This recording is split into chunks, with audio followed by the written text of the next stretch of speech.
ঐক্যমত্যে পৌঁছা গেছে। সেই ঐক্যমত্যের আবার কোয়ালিফিকেশন আছে। যেভাবেই হোক একটা সনদ সই করা গেছে, আবার সেই সই করা নিয়েও কথা আছে। 5টা দল সই করেনি এবং এর মধ্যে উল্লেখযোগ্য এনসিপি, যারা শেখ হাসিনার ফেসিবাদের পতনে শেষ পর্যায়ে সবচেয়ে উল্লেখযোগ্য ভূমিকা পালন করেছে, তারা সই করে। তুমি আর পিছাবে ভাই, আমি তো ঢুকে যাচ্ছি। এই যে এখানে পেছনে হেডিং আমাদের লিখেছে জুলাই যোদ্ধাদের আকাঙ্ক্ষা এবং জুলাই সনদ। আমি এরকম বুঝি, আকাঙ্ক্ষা যখনই বলে মানুষের সবসময় আকাঙ্ক্ষা থাকে আরো সুন্দর একটা জীবন। এই যে জীবন যাপন করছি তার চাইতে যাতে সেই জাতিত জীবন সুখের হয়, ভালো হয়, উপভোগ্য হয়। অনেকটা শামসুর রহমানের কবিতার মতো, আমরা এমন বাগান চাই, বাগান মানে দেশ, এখানে উনি বুঝিয়েছেন, যেখানে ফুলের কাছে সহজে পার হয়ে যেতে। বাগানের সৌন্দর্যটাই তো ফুল। সেই ফুল সবসময় আমরা ছুঁতে পারি না, কিন্তু তার কাছে যাতে সহজে পৌঁছে যেতে পারি। কবিতাটা পরে আরো সুন্দর আছে, যাই হোক কবিতার চর্চা করছি না। উনি এরকম বলেছেন, সেই বাগানে ঘাসের উপর শুয়ে পায়ের উপরে পা তুলে দিব্যি পা দুটো অকারণ নাড়ব মাঝে মাঝে। এরকম দেশ হতে পারে আমাদের? ভাবতেই কিরকম লাগে না? কিন্তু এই স্বপ্ন নিয়েই তো লড়াইটা হয়েছিল। একটা সুন্দর দেশ, সুন্দর জীবন। আবারও বলছি, যেই জীবন যাপন করার মধ্যে একটা আনন্দ আছে, যেই জীবনের মধ্যে অবস্থান করে জীবনের স্বাদ দেওয়া যায়, ভালো লাগে। কিন্তু বাংলাদেশ কেমন? আমাদের যুবকরা পারলে বাংলাদেশেতে চাকরি নিয়ে যায়, মধ্যপ্রাচ্যে যায়, আমেরিকাতে যায়, অন্যান্য জায়গায় যায় আরো ভালো জীবন পাওয়ার জন্য। যারা বিদেশে থাকে তাদের সাথে কথা বলবেন, কেউই কিন্তু তাদের সেখানকার প্রবাস জীবন নিয়ে কষ্টের কথা বলে না। এক ধরনের সিকিউরিটি আছে, যাই কামাই করে তারপরে তার পেটের ক্ষুধা কেমনে নিবারণ করা হবে, তার অন্ন, বস্ত্র, শিক্ষা, চিকিৎসা, বাসস্থানের কোনো চিন্তা করতে হয় না। আমার ছেলে বাইরে থাকে, করোনা যখন হয় তখন তার চাকরি চলে গেছে 1.5 বছর। এই 1.5 বছর সরকার বেতন দিয়েছে, চাকরি নাই তবু বলেছে পরে যখন চাকরি পাবে তখন তোমার বেতন থেকে ইনস্টলমেন্ট বেসিসে টাকাটা শোধ করে দিও। আমাদের এখানে 6 কোটি মানুষের কোনো ইনকাম নেই, কোনো ইনকাম নেই। তারাও ধরেন এই 6 কোটিরই মতো, সেই 6 কোটি মানুষের রোগে কোনো ডাক্তার দেখাবার অবস্থা নেই। যদি কোনো ডাক্তার দয়া করে দেখলেন, একটা প্রেসক্রিপশন লিখে দিলেন, সেই প্রেসক্রিপশন নিয়ে ওষুধ কিনবেন, তার টাকা নেই। এইটা একটা দেশ হলো? এই জন্য এত লড়াই, এত বড় মুক্তিযুদ্ধ, আন্দোলনের পরে আন্দোলন, অভ্যুত্থানের পরে অভ্যুত্থান। আমরা যখন এইবারও আন্দোলন করছি, মানে শেখ হাসিনা সরকারের বিরুদ্ধে, তখন মানুষ আমাদেরকে এই প্রশ্নই করেছে যে আন্দোলন করে লাভটা কি? সরকার বদলাবে, একটা দলের বদলে আর একটা দল যাবে, আমাদের ভাগ্যের টুকরো বদল হবে না। তখন আমরা বলেছিলাম, আমরা শুধু সরকার বদলের আন্দোলন করছি না, যাতে দেশটা বদলায়, যাতে মানুষের ভাগ্য বদলায়, মানুষের জীবন বদলায়। আর সেই জন্য সংস্কার করতে হবে। কয়েকটা বিষয় ছিল তার মধ্যে। প্রথম হচ্ছে জবরদস্তিমূলক ক্ষমতা দখল বন্ধ করতে হবে, স্বেচ্ছাচার, ফ্যাসিবাদ কবর দিয়ে দিতে হবে। মানুষ যাতে তার কথা বলবার অধিকার পায়, ভোট দেবার অধিকার পায়, নিজের মত ব্যক্ত করবার অধিকার পায়, মানুষ যাতে মানুষের মতো মর্যাদা পায়, সেই রকম একটা ব্যবস্থা করতে হবে। অতএব সংস্কারের কথা যখন বলি তখন আমি প্রত্যেককে বোঝার জন্য বলি, প্রথম সংস্কারটা হচ্ছে, ইংরেজিটাকে যদি বলি এরকম return of fascism will be impossible. তুমি একটু পিছিয়ে স্বৈরাচার, স্বেচ্ছাচার, ফ্যাসিবাদ এটা একটু পিছিয়ে আর গেছে। ফিরতে না পারে। কেউ যাতে এখান থেকে জুম করো। কন্টেনার আব্বা করে রাখতে পারে, কেউ যাতে ইচ্ছা মতো ভোট চুরি করে নিজের মতো করে ভোটের রেজাল্ট দিয়ে ক্ষমতায় বসে দিতে না পারে, আমরা চ্যালেঞ্জ করতে পারবো না, এরকম যেন না হয়। আমাদের সংবিধানে তো এরকম ব্যাপার ছিল। শেখ মুজিবুর রহমান মাত্র কয়েক মিনিটের ব্যবধানে বহু বছরের সংগ্রামের মধ্যে দিয়ে অর্জিত সংসদীয় গণতন্ত্র ভেঙে চুরে বাকশাল বা একদলীয় গণতন্ত্র প্রতিষ্ঠা করেছিলেন। আমরা এরকম কিছু করতে চাই যাতে এরকম কেউ না পারে। শেখ হাসিনা একদল করেননি, কিন্তু এক ব্যক্তির শাসন প্রতিষ্ঠা করেছিলেন। এমনভাবেই তিনি সংবিধানকে, আইনকে ব্যবহার করতে পেরেছিলেন যে তার বিরুদ্ধে কিছু করা যায়নি। কোনো ভোটই হয়নি, দিনের ভোট আগে রাখতে হয়েছে, তবু সেটা সংবিধান সম্মত হয়েছে, বিধান সম্মত হয়েছে। এগুলো বদল করতে হবে। ব্যাপারটা কিন্তু সোজা না। আমি বলবার সময় যেরকম করে বলছি, বলতে বলতে আমার কাছে বলাটাও এখন সহজ লাগে, কিন্তু আমি জানি করতে গেলে এটা সহজ নয়। কিভাবে করবে? একটা সরকার উৎখাত হয়ে গেল, পালিয়ে গেল, সে কোনো রকম বিধান বলে গেল না, কোনো নিয়মের কথা বললো না। সেই সরকার চলে যাওয়ার পরে আর একটা সরকার কিভাবে আসবে সেটা বললো না। তাহলে নতুন সরকার আসবে কিরকম করে? আমরা তখন সংবিধানের শরণাপন্ন হলাম। আর্টিকেল 106 অনুযায়ী আমরা সুপ্রিম কোর্টের কাছে রায় চাইলাম, বলো কি করা যেতে পারে। প্রেসিডেন্ট চাইলেন এটা, এবং জানেন সেই রায় অনুযায়ী অন্তর্বর্তী সরকার গঠিত হল। সেটা নিয়েও প্রশ্ন করা যেতে পারে। 106 নিয়ে 106 কি যথাযথ ছিল? 106-এর প্রেক্ষিতে কি কোনো শুনানি হয়েছিল?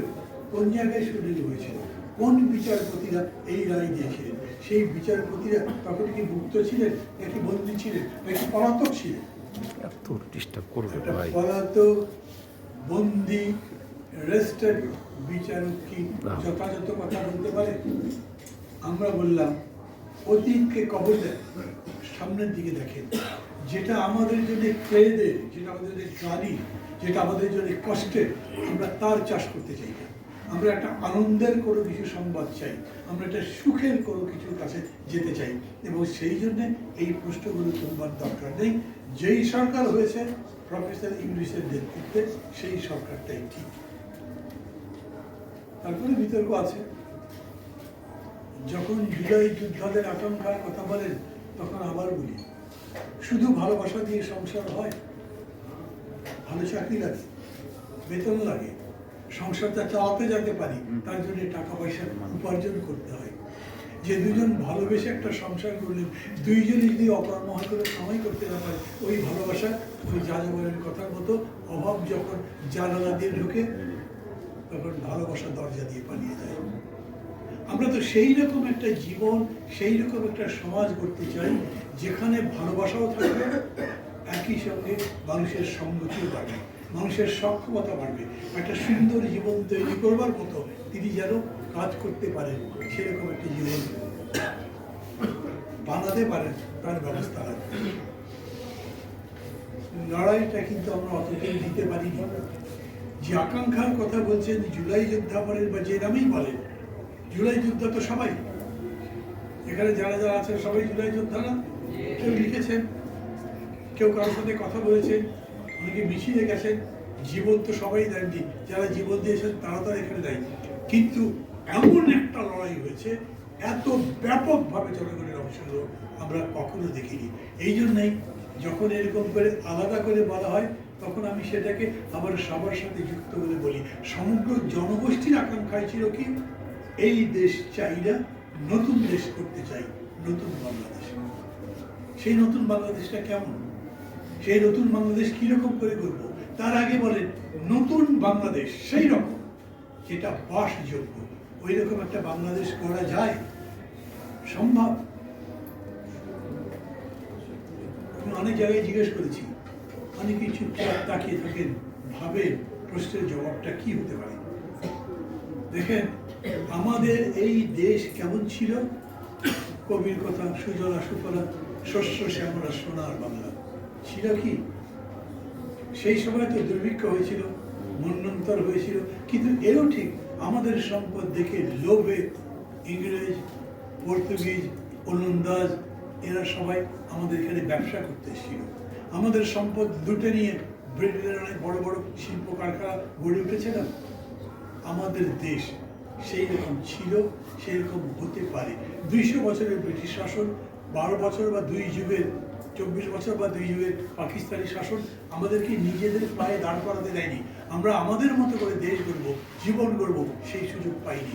আমরা যখন স্বাধীন হলাম, বাংলাদেশ যখন স্বাধীন হলো, তখন মনে করলাম সেই রকম একটা দেশ করতে পারি আমরা।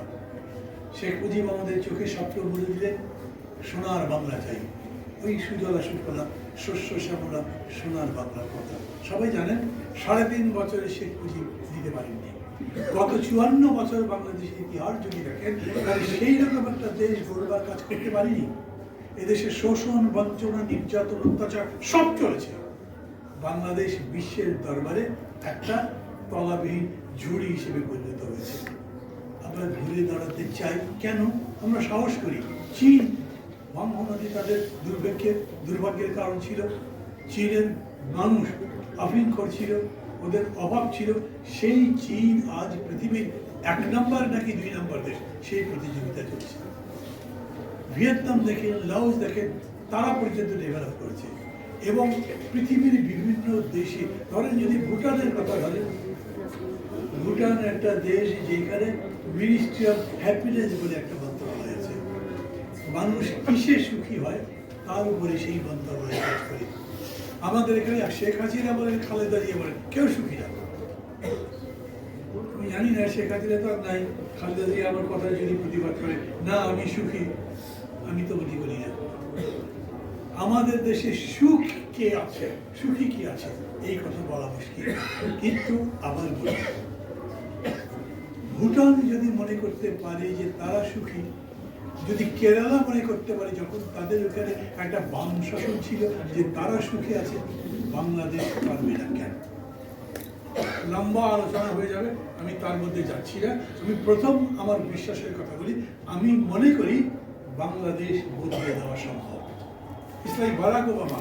Can we make a change? Only one, yes, we can. আমি এটা মনে করি।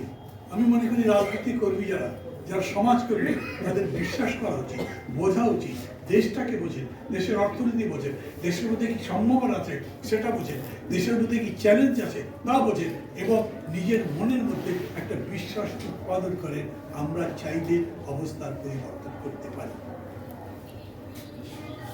54 মন্বন্তরের কথা শুনেছেন সবাই। পূর্ব বাংলায় মানুষ কত ছিল তখন? 4 কোটিরও কম, 2.5 কোটি 3 কোটি। সেই সময় দুর্ভিক্ষ হয়েছে, মানুষের খাবার নাই। একই জায়গা 54,000 বর্গ মাইল, এতগুলো বছর পরে 20 কোটি লোক। দুর্ভিক্ষ হচ্ছে এখন? হচ্ছে না তো। আমাদের খাবার সমস্যার সমাধান হয়েছে অনেকখানি, গঙ্গা আছে না চলে গেছে। আমাদের এখানকার মানুষ এখন কম্পিউটারে কত এগিয়ে গেছে, আমরা তো এগিয়েছি। যে সেদিন ইয়েল ইউনিভার্সিটির প্রফেসর এন্ডারটন এসেছিলেন, উনি বাংলাদেশ, ভারত, পাকিস্তান সহ 5 জন বা 6 জন বড় বড় অর্থনীতিবিদের কাজের উপরে গবেষণা করেছেন, তারা লেখা লিখেছেন, আলোচনা হয়েছিল। উনি সেখানে বলছেন বাংলাদেশ এগিয়েছে, উন্নতি করেছে, কিন্তু সেই উন্নতি হচ্ছে ভার্টিক্যাল, ল্যাটারাল হয়নি, হরাইজন্টাল হয়নি। বড় বড় দালান কোঠা হয়েছে, যার টাকা আছে তার আরো টাকা হয়েছে, কিন্তু যে লোকটা দরিদ্র সে দরিদ্রই থেকেছে। এইখানে ইনকাম ডিস্ট্রিবিউশন হয়নি, এখানে ইকুয়ালিটি হয়নি, এখানে ইকুইটি হয়নি। এটা কি করা যায়? গ্রামে যখন যাই, কিছুদিন আগেও গেলাম, আমি জিজ্ঞেস করলাম বিধবা ভাতা পান সবাই? মহিলারা বলেন আগে টাকা তো দিতে হয়, 10,000 টাকা হলে 6,000 টাকা ঘুরে দিতে হয়। বাংলাদেশে যেই রেটে দুর্নীতি হয়, আমি আবার বলি, কথা তো লম্বা হয়তো করতে পারবো না, কিন্তু তারপরেও আপনি ডেটাবেস যদি করেন তাহলে দুর্নীতি বন্ধ করতে পারেন। একটা থানার মধ্যে কতজন বেকার আছে, সেই বেকার যুবকদের সরকার কত টাকা ভাতা দিয়েছে, প্রত্যেকটা বেকার কত টাকা করে পায়, সেটা তো হিসাব করে বার করা যায়। আপনি যতগুলো ডেটাবেস করেছেন, যারা যারা দাবি আছে তাদের একটা অ্যাকাউন্ট করেন, সরাসরি টেলিগ্রাফে ট্রান্সফার করেন বা বিকাশে পাঠিয়ে দেন, মধ্যস্বত্বভোগী তো থাকবে না। ওই ইউনিয়ন কাউন্সিলের চেয়ারম্যান মেম্বার দালালি করবে, ওদের থেকে ঘুষ দেবে, বন্ধ করে দিতে পারেন। আপনি যখন টেন্ডার করেন তখন টেন্ডারে যে আগের বদমাইশিগুলো হতো, চুরি হতো, সেটা বন্ধ করতে পারেন। আপনি চাইলে পারেন, বদলাতে পারেন। প্রথম কথা হচ্ছে আপনি যে উন্নতি করতে পারেন ভার্টিক্যাল, তার মানে আপনার প্রোডাকশন বাড়তে পারে, আপনার জিডিপি বাড়তে পারে, একই সঙ্গে সেই জিডিপি সেই সম্পদ আপনি সুষম বন্টন জনগণের মধ্যে করতে পারেন। তার ডিভাইস আপনার কাছে আছে, তার বুদ্ধি আপনার কাছে আছে। ঠিক করতে হবে সেই কাজটা করবেন কিনা। আমাকে যদি বলেন আমার সামনে আছে লক্ষ লক্ষ টাকা, তো আমি টাকা নিয়ে বাড়িতে যেতে চাই, কিন্তু আমার টাকা হয়ে যাবে, সেই যদি হয় আমি এই টাকার ভাগ আপনাকে দেব না। মানুষ তো সব রকম রিপোর্টই আছে, তার মধ্যে লোভ আছে, তার মধ্যে আবার বড় ধরনের ত্যাগের মানসিকতাও আছে। মানুষের মধ্যে যে ভালো বৃত্তিগুলো, মানুষের মধ্যে যে ভালো প্রবণতা, সেটা জাগিয়ে দেবেন, তবে তো সে ভালো হবে। একটা সরকার যদি মনে করে আমি লুটপাট করে সাফ করে দেবো, যেরকম করে শেখ হাসিনা করেছেন, তাতে কি কোনো আর কাজ হবে? 2 লক্ষ কোটি টাকা প্রত্যেক বছর বিদেশে পাচার হচ্ছে। বলেন 2 লক্ষ কোটি টাকা যদি দেশের মধ্যে রাখতে পারতেন, আমি একটা প্রস্তাব করি আপনাদের কাছে, 6 কোটি মানুষ যাদের কোনো ইনকাম নাই, তাদের মাসে 1000 করে টাকা দিতাম। পারতাম না? পারবো কেন? মাসে 6000 মানে বছরে 72,000 কোটি টাকা। আমার তো 2 লক্ষ কোটি টাকা পাচার হয়ে যায়, আমি সেটা আটকাচ্ছি, আমি দিতে পারি তো। ওই টাকা যদি থাকে তাহলে হতদরিদ্র মানুষকে আমি সবাইকে বিনা পয়সায় চিকিৎসার ব্যবস্থা করতে পারি। দেশ তো বদলানো যায়, কিন্তু যারা ক্ষমতায় আছে তারা কি সেটা করবে? আজকে এই প্রশ্নটা বড়। এই যে আকাঙ্ক্ষার কথা বলি, আবেগের মধ্যে কথা বলি, আমি খুব স্পষ্ট করে বলি, আবেগ দিয়ে সিদ্ধান্ত করলে সেটা কোনো কাজের কাজ হবে না। বরঞ্চ আপনি ম্যাথমেটিক্যালি করেন, বিজ্ঞান ভিত্তিতে করেন, হিসাব করে করেন, আমি পারি কি পারি না, কতখানি পারি। হিসাব আপনাকে বলছে, আমি এখন যেটা আপনাদেরকে বললাম, আমার বাজেট হলো 6-8 লক্ষ কোটি টাকা। তো আমি যদি 2 লক্ষ কোটি টাকা পাচার বন্ধ নাও করতে পারি, আমি 8 লক্ষ কোটি টাকার মধ্যে থেকে 1.5 লক্ষ কোটি টাকা এই 6 কোটি মানুষের কল্যাণের জন্য দেব। দিতে পারবো না? আপনার উন্নতি মানে কি? কেবলমাত্র বড় দালান, কেবলমাত্র মেট্রো, নাকি উন্নতি মানে জনগণের কল্যাণের কাজটা সবার আগে? কোনটা প্রায়োরিটি, মানুষ নাকি বিল্ডিং? এখন আপনাকে এই সিদ্ধান্ত নিতে হবে। অনেক নদী রক্ত পেরিয়ে অনেক রকম ত্যাগ স্বীকার করবার পরে আমাদের সামনে সেই সুযোগ আসছে। এই যে জুলাই সনদের কথা জিজ্ঞেস করেছেন না, জুলাই সনদের মধ্যে সমস্যা তো আছে। জুলাই সনদ দিয়ে অনেক প্রশ্ন করা যেতে পারে, এখনো করা যেতে পারে। এবং জানেন আপনারা, যখন জুলাই সনদের পরিচালক মনির হায়দার বক্তব্য রাখছেন, তিনি বলেছেন আমরা আজকে এটা পড়ছি, কিন্তু এরপরে 31 তারিখ পর্যন্ত কমিশনের সময় বাড়ানো হয়েছে। এই সময়ের মধ্যে আমরা এটা পরিবর্তন সংশোধন করতে পারব। তার মানে কি দাঁড়াবে, যেটা সই করেছি দ্যাট ইজ নট ফাইনাল, তাই তো? চেঞ্জ করা যাবে। আর এটা তো জানেন যে এটার 5 নম্বর যে আর্টিকেল ছিল, সেটা তো ওই দিন বদলানো হয়েছে এনসিপির আন্দোলনের কারণে। কেন? এনসিপি সই করেনি। আমাদের সবার জন্য কষ্টের ব্যাপার। এই দল, এই কর্মীরা, এই যুবকরা, এই শিক্ষার্থীরা এত বড় আন্দোলন করেছে, এই আন্দোলনে রক্ত দিয়েছে, জীবন দিয়েছে, তারা যদি সই না করে, এটা আমাদের কপালে একটা কলঙ্ক তিলকের মতো হয়ে যেত। তাদেরকে অ্যাকনোলেজ করবো। তা যদি করতে চাই আমরা, আমি মনে করি আমাদের সামগ্রিক বিষয়টাকে আমরা সেরকম করে আবার ঠিক করতে পারি। জুলাই সনদকে ঐতিহাসিক আমি বলি। কেন? 3টা টার্ম ভোটই হয়নি, যা ইচ্ছা তাই হয়েছে। এবারে ভোট হবে, কত ভালো ভোট হবে তা বলতে পারি না। পুলিশগুলো তো ভালো হয়নি, পুলিশগুলো এখনো কাজ করে না। আর পুলিশের দোষ দিব কি? মানুষ তাদের উপরে এত আক্রোশ ছিল, পিটিয়ে হত্যা করে গাছের মধ্যে তাড়িয়ে রেখেছে। পুলিশ ভয় পায়, আবার কি করতে যাব, কার পক্ষে যাব? যাব না। এই সরকার 14 মাসে পুলিশের মধ্যে সেই বিশ্বাস উৎপাদন করতে পারেনি, যাতে পুলিশ উইথ কনফিডেন্স কাজ করতে পারে, ভোটটা ভালো মতো করতে পারে। এরকম হতেই পারে আপনার এলাকায় আপনার জোর বেশি, বাক্স নিয়ে চলে গেছেন, পুলিশ দেখবে, বলা যায় নতুন দিদি করে ক্ষমতায় আসতে পারে, ওকে গ্রেপ্তার করলে আমার চাকরি চলে যায়। পুলিশ কনফিডেন্ট না, পুলিশকে আপনি সেই রকম কোনো আস্থা দেননি। জনগণ, সরকার সবাই মিলে পুলিশ সহ যারাই নির্বাচন করবে তাদেরকে যদি সেই আস্থার জায়গায় দিতে পারতাম আমরা, তাহলে আরো ভালো ভোট হতে পারতো। কিন্তু তারপরে আমি বলছি ভোট তো একটা হবে, ভোট ছাড়া আপনি বেরোবেন কেমন? এই জায়গা থেকে বেরোবেন কেমন? ফেব্রুয়ারির পরে প্রফেসর ইউনিভার্সিটি ক্ষমতায় থাকতে পারবেন নাকি উনি নিজেই চলে যাবেন? তখন কে দেশ চালাবে? অতএব ভোট হতে হবে। যারা রাগ করে অভিমান করে সই করছেন না, জেনুইন কোনো কারণে সই করছেন না, তাদের কাছে আমি তাই বলি সই করে। লড়াইটা করতে পারবেন, লড়াই করে শেষ হয়নি, বরঞ্চ লড়াইয়ের শুরু। আরো একটা গুণগত রূপান্তরের জন্য আমাদের লড়াই শুরু করতে হবে এখন। সেই কাজ আমরা করতে পারি, সেটা করবার জন্য আমাদের যত বেশি ঐক্যবদ্ধতা নিজেদের মধ্যে হবে তত কল্যাণ, এবং সেই লড়াইটাই করতে হবে। এই ভোটের সময় সেটা বলবে আমি একটা সরকার চাই, যে কথাগুলো আমি এখানে বললাম যদি মনে করেন এটা ঠিক, তাহলে আমি চাই যে যারা ক্ষমতায় যাবে তারাও যাতে এটা বলে, তারাও যাতে বলে we are also agent of change. আমি দেশ বদলাবো, যারা ক্ষমতায় যাবে তারা বলবেন আমরা ওই রকম একটা বাংলাদেশ বানাবো যেই বাংলাদেশ হবে জনগণের জন্য। সেরকম মানুষ দেখে ভোট দেন, সেরকম দল দেখে ভোট দেন। ধান্দাবাজ মালপানি কমাবার জন্য যারা যারা ভোটে দাঁড়াবে এখন থেকে ঠিক করেন এদের নামে আগে থেকেই লাল কার্ড দেখাতে থাকবে। দলগুলো যেন বোঝে যে এইবার আর সব ধান্দাবাজ চোরদের দিয়ে ভোট করতে চাইলে ভোটে যেতে যাবে না। এখন সত্যি সত্যি কমিটেড লোক, ভালো লোক চাই, এটা করতে হবে। এই ভোট আমাদের কাছে বিরাট একটা বিষয়, কারণ আমি মনে করি এই ভোট আমাদের পরিবর্তনের একটা সূচনা করতে পারে। জুলাই সনদ সই করার মধ্যে দিয়ে আমরা এই প্রত্যয় ব্যক্ত করেছি যে আমরা একটা ভালো পথে যাত্রা করব। সবাই একই রকম করে কথা বলেছি, না হতে পারে, কারো কারে মনে হতে পারে যেভাবেই হোক একটা ভোট হোক, ক্ষমতায় যাব, ক্ষমতায় যাওয়ার পরে যে কাজটা তো করবই। কিন্তু সেই কাজ আমি মনে করি করতে পারবে না যদি আপনারা সজাগ থাকেন।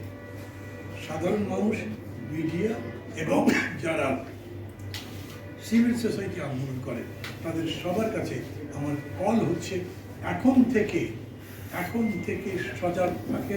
আমরা একটা কোয়ালিটি ইলেকশন চাই, অ্যাকসেপ্টেবল টু অল। আমরা একটা কোয়ালিটি গভর্নমেন্ট চাই, তার জন্য একটা কোয়ালিটি পার্টি চাই, কমিটেড, যারা প্রেরণা দেবে। এখন আদর্শ ইত্যাদির কথা বেশি বলে কিন্তু লাভ নেই, মানে কি আদর্শের বিরুদ্ধে বলছি তা না। আমি বলছি আমি সমাজতন্ত্রে বিশ্বাস করি, উনি ইসলামী আদর্শে বিশ্বাস করেন, উনি আর কোনো আদর্শে বিশ্বাস করেন। কিন্তু ঢাকা শহরে ট্রাফিক জ্যাম কমাবেন কিভাবে? কোনো ইসলামী পন্থা আছে? কোনো সমাজতান্ত্রিক পন্থা আছে? কোনো ওয়েলফেয়ার পন্থা আছে? ট্রাফিক জ্যাম কমাবার জন্য পারফেক্ট ফ্রিডম চাই, তাই তো? এই কর্মসূচি যিনি ঠিক মতো দিতে পারবেন, তারপরে শুধু ট্রাফিক জ্যাম বলছি না, যদি দুর্নীতি দমন করে সঠিক কর্মসূচি নিয়ে আসবে তাদের পেছনে বাবুল দাঁড়ানো দরকার। দেখতে হবে এই কথাগুলো যারা বলছে ঠিক বলছে কিনা, এবং বলবার মানুষগুলোকে বিশ্বাস করা যায় কিনা। তারই ভিত্তিতে আমরা যদি নিজেদেরকে প্রিপেয়ার করি, কোনো সন্দেহ নেই 3.5 মাস 4 মাস পরে এই সরকার নেই। ইনফ্যাক্ট আপনাদের কাছে এখন কোনো সরকারই নেই। এখন যিনি সরকারে আছেন বা যারা সরকারে আছেন তারা একটা ভোট করে দেওয়ার জন্য অপেক্ষা করছেন। এর মধ্যে যেভাবেই হোক রুটিন কাজগুলো করবেন, তারপরে চলে যাবেন। দায়িত্ব হচ্ছে রাজনৈতিক দলগুলোর, যারা মনে করেন যে পরবর্তী পরিবর্তনের জন্য তারা কাজ করবে, যারা মনে করে দেশকে নতুন করে গড়ে তুলবে। আর আমাদের দায়িত্ব হচ্ছে সেই দলকে উৎসাহ দেওয়া, সেই দলকে বেছে নেওয়া এবং সেই দলের মাধ্যমে আমাদের আদর্শ বাস্তবায়ন করবার চেষ্টা করা। কিছুই বলতে পারবো না মনে করেও, কিন্তু অনেক ক্ষুদ্র বলে ফেললাম। আমি জানি না আপনাদের কাছে কেমন লেগেছে, কিন্তু আমি মনে করি এখন আবেগ নয়, উত্তেজনা নয়, মনে কষ্ট যা আছে সেই কষ্টের বহিঃপ্রকাশ হয়। আমি জানি অনেক প্রশ্ন সনদ দিয়ে করা যাবে, আমি জানি অনেক প্রশ্নের বাস্তবায়ন নিয়ে করা যাবে, আমি জানি অনেক প্রশ্ন এই বছরের প্রক্রিয়া নিয়ে করা যাবে, কিন্তু ফরওয়ার্ড লুকিং যদি আপনার অ্যাটিটিউড থাকে তাহলে আপনি সেই দিকে যাবেন যাতে আমরা নতুন করে কিছু করতে পারি। ভালো থাকবেন সবাই, খোদা হাফেজ।